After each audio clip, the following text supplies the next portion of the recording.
On Nationwide this evening, positive news stories from County Leitrim. We visit Carrick-on-Shannon to meet the team at the dock, and we travel to Drumshanbo, where an old disused factory has been converted into a modern hub, housing many small businesses which are doing well in these challenging times. Tá fáilte roimh chuig lár. It's all about enterprising initiatives in County Leitrim this evening. We're in Carrick-on-Shannon. You can see the cruisers on the river behind me, and later in the programme we'll be visiting the Dock Design and Arts Centre as they celebrate their 10th birthday. First of all, though, we're off to Drumshanbo, which, like many places in rural Ireland, has had its struggles down through the years with the issue of employment, trying to keep families living locally. And when the main employer in the town closed down in the 1990s, the people of Drumshanbo decided to go it alone. This is the story of their remarkable achievement. It's a mouth-watering place to visit. The food hub in Drumshanbo is buzzing with the business of food and drink, distinctive beers and spirits, and a delicious feast of products from traditional Leitrim boxty to fruit preserves and cakes. If only television could get across the wonderful aromas of it all. But stepping back in time a bit, it was the fruity smell of jam which dominated here. This building was once the Laird's Jam Factory, home of the famous Bo Peep range, which kept a lot of people in work in Drumshanbo. But when it closed in the late 90s, it was a big blow to the community. 100 people lost their jobs. But they weren't about to give up. With a lot of hard work, the local community council secured the building and funding and turned the jam factory into a state-of-the-art food production facility with 14 units. It was probably a very brave decision. Somebody said mad, but it's a huge building. It's 32,000 square foot, and I suppose the concept was that it was highly unlikely that in a town the size of Drumshanbo we'd ever get an employer to come in employing over 100 people, but we might get 10 companies to employ 10 people each. Family features strongly in this story. Fergal McPartland manages the food hub. His father Noel was one of the driving forces behind setting it up. In fact, Noel began his career selling jam worldwide for Laird's, and now he's back selling Bo Peep from the food hub once again. I had that empathy with the whole thing that I decided in the early 2000s to buy the brands. The Bo Peep brand and the Laird brand, particularly the Bo Peep brand because I was the bigger seller. Yeah. And I bought that, and I always had the feeling that I'd love to launch the thing again. Eventually I took the plunge and I launched it last May. And I had upgraded it from the Bo Peep jam of the 1980s up to a preserve. And it's in a small little half-pound jar, and it's really a niche market. And niche markets are key to several businesses operating from the hub. Take the McNiffs. Their business is based on a staple in the diet of many Leitrim people down through the years, boxty, and theirs is made from an old family recipe. Boxty is made from grated raw potatoes. All of the boxty products are made from grated raw potatoes with some flour and salt. A very, very simple product, a delicacy really. And what's the appeal now in kind of the modern world where there's so many different kinds of fancy food that you can get? I think really people love to go back to the old traditions, what they grew up with, and the taste. It's an authentic product. They really want to get back to their roots. They want a natural product, something that they know how it is produced, what it is produced from. There are no additives and no preservatives in it. Detta and her husband Michael are in business for 30 years. Moving to the food hub meant they could expand and bring their children into the business. Hopefully we will see McNiff's name for a long, long time to come. And that must be a lovely thought to think that it is something that came from your mother originally. Absolutely. I mean, my parents would have died when I was very young, so there was nobody there to guide me in that sense, but it was something that stayed with me. It was something I felt I could always do well. I loved working with food anyway, so it was something, it's great. She gave me a legacy. It was the legacy of ancient monks which inspired one of the newest ventures in the food hub, the Shed Distillery run by Pat and Denise Rigney. Inside their unit, gleaming medieval-style copper stills produce artisan spirits.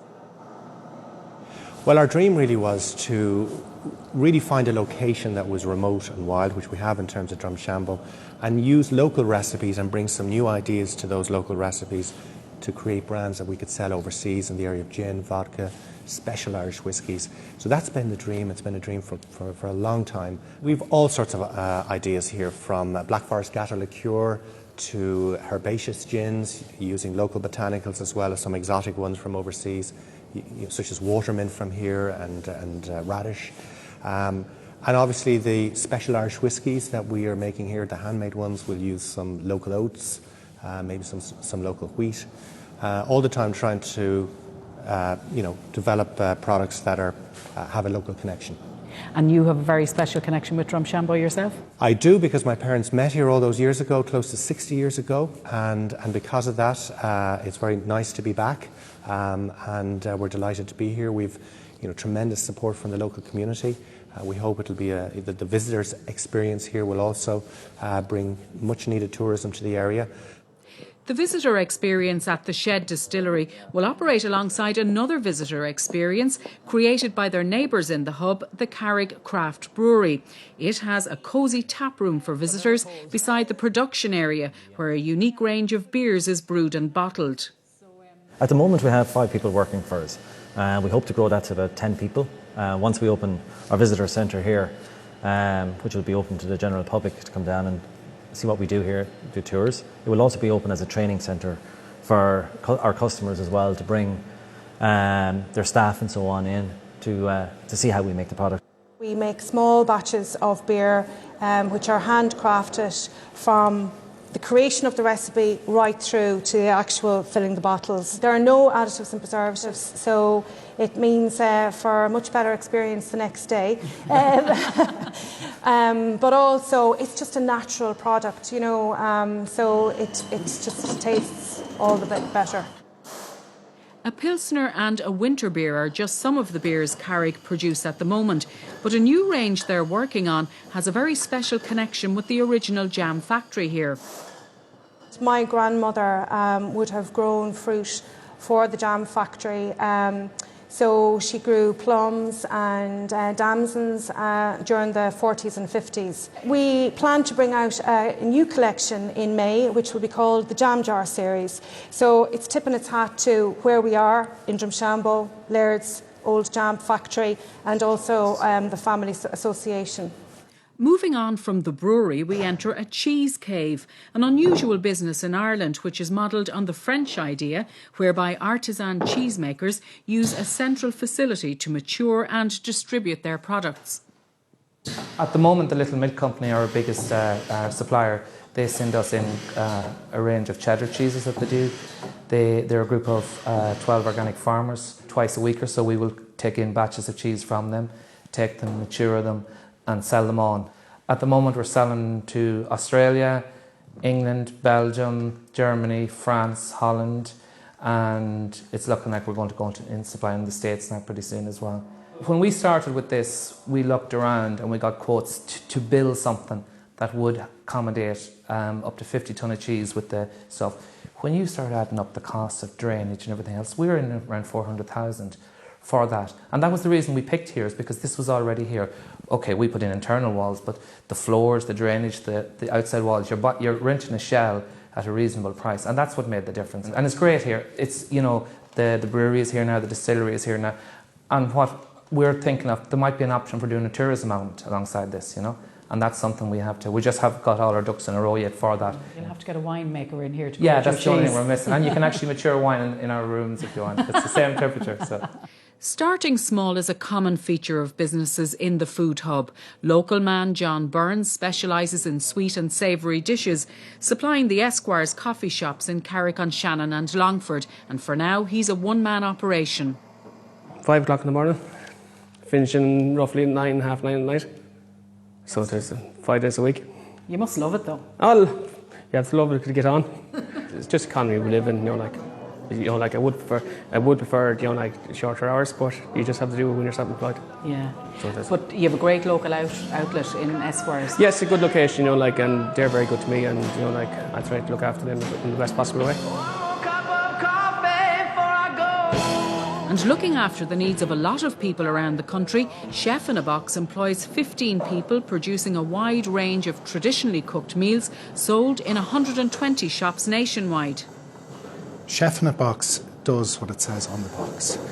They're chef-made meals, all natural ingredients, high quality products, very tasty. Who does it appeal to? People living on their own, and also people that maybe have busy lives. We have a range of products there to suit the busy family. We have a range of products there for two, which will cook in 4 minutes with no wash up. So we have a family range of products like the family chicken curry and the family pots of stuff as well. So they're decent portions as well, I noticed. That's not a coincidence. We felt that out there in the market, a lot of our competitors have a kind of a smaller portion. We're gone there with value for money and a good portion and good taste. And speaking of taste, the community kitchen has been a major asset to the hub. It's a high-spec facility where new food product ideas can be tried out and various courses are run. When we visit, students on the 10-month hospitality operations course are busy with lunch. Well, we have 6 modules. We cover communications, work experience, food preparation, which we're here today in the kitchen, restaurant skills, which we had today as well. We do accommodation skills as well, where we use the local hotel, and we have safety and health at work. So we have 6 full modules. It's very comprehensive. Yeah, no, it is. And do many of them get jobs at the end? Great success, great success. This is our 6th course we're running now. The last 3 or 4 years, and I think majority now we've got work. The last course was 90% between 3rd level, extra courses or work. So it's been a great success. While things were tough over the last few years, the community kitchen and the training paid a lot of the bills and was a great revenue stream for us. So it was a good decision at the time to go ahead with the kitchen, and it's a great asset as well to the project here. 2014 was a watershed year for us, really, in that the building opened at the end of 2007, which, as everybody knows, was a difficult time. We struggled through it a few lean years, but last year we went from being just under 50% occupied to 100% occupancy. So at the moment we have 8 companies and we have over 40 people coming to work here every day. But there is further potential for growth, and that's one of the advantages of the building here. It's quite flexible, the food grade layout. It means that those companies can grow, and hopefully we'll see an addition to the jobs over the next 2, 3, 4 years.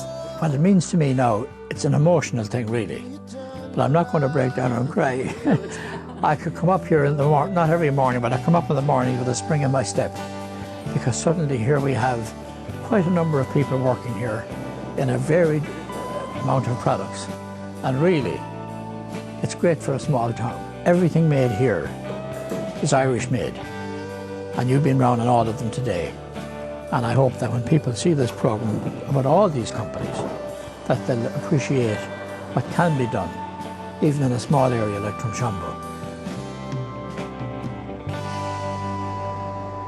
Well done to everybody at the Food Hub in Drumshanbo. Good example of people pulling together for the sake of the community. They've got a great website, by the way, with all of the food producers listed. So you should have a look at it. The address is on your screens now. Back in Carrick-on-Shannon, and we're going to take a break. When we come back after the break, you'll find us at the Dock as they celebrate their 10th anniversary. We'll talk to you again in a couple of minutes.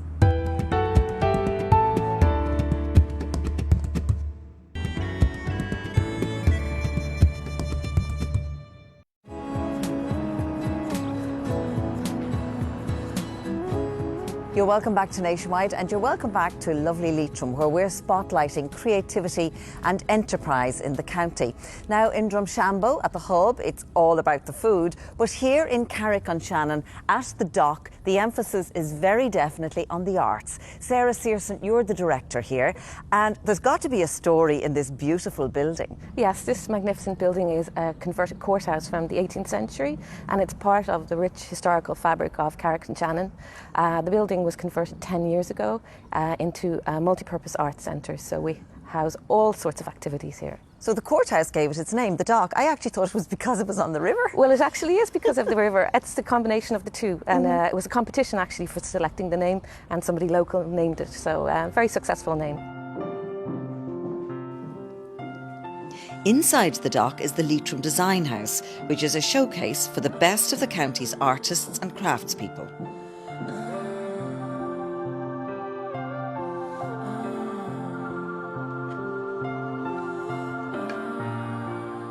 We're no strangers to smelly sheep in this country, but did you ever think they would form the inspiration for a cutesy business idea? Well, Smelly Sheep, Vanessa Salvador, this is your business. Tell us about them. Well, they are natural air fresheners for your car, and they are made with recycled fabrics and filled with organic essential oils. And then you have some for your home as well, which are a bit bigger. Where did you get the idea for this? I don't know. I woke up one day, and in Leitrim is a lot of sheep. I had the garden full of them, and I had some old fabrics. I wanted to do something with them, and that's how it came up, really. And how is this business going? It's going very well, actually. I'm very surprised. We did showcase this year, and very good. Many people is interested. I think the fact that it's handmade, all Irish and organic, is a very good values behind the brand.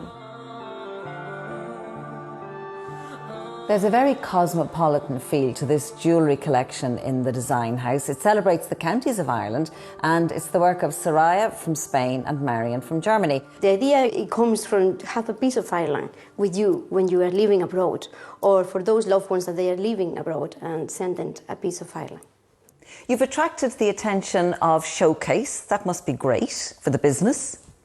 It is very good. We have attracted international buyers, and the first year even we were there was actually we met our best customer. And he's really, really nice. He's an American, and he's fantastically nice.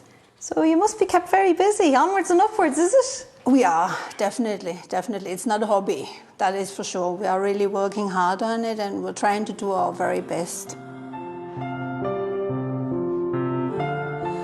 And look at this little fella, isn't he just gorgeous? You might think his name is Ted, but you would be wrong. His name is Patches, and he was made lovingly by Vicky Crawford here in Leitrim.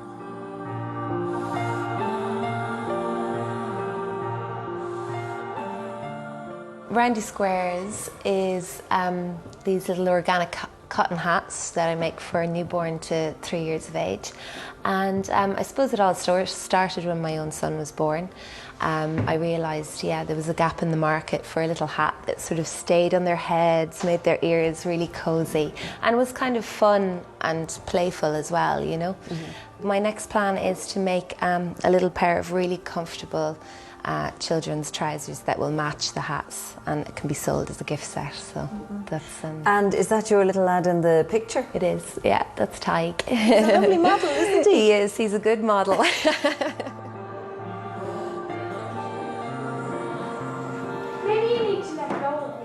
In the Performance Centre, I popped into a youth theatre summer workshop to see what Catherine Sheridan and her group were up to. Catherine, the young people here are relaxing now, taking a well-earned rest, but a few minutes ago it was pretty full on. Yeah, we've had a very physical morning. Leitrim County Youth Theatre are doing their summer intensive. It's day 2. Our young people are from 13 to 17, and we're doing physical theatre at the moment. So we're doing some work in viewpoints, which is all about you getting out of your head and getting into your body and not thinking, and working collaboratively and in unison. Why is this happening to me? Why is any of this happening to me? 11 of them are actually just completely new off the street. They don't know each other. There's only actually 3 of our old members here at the summer intensive.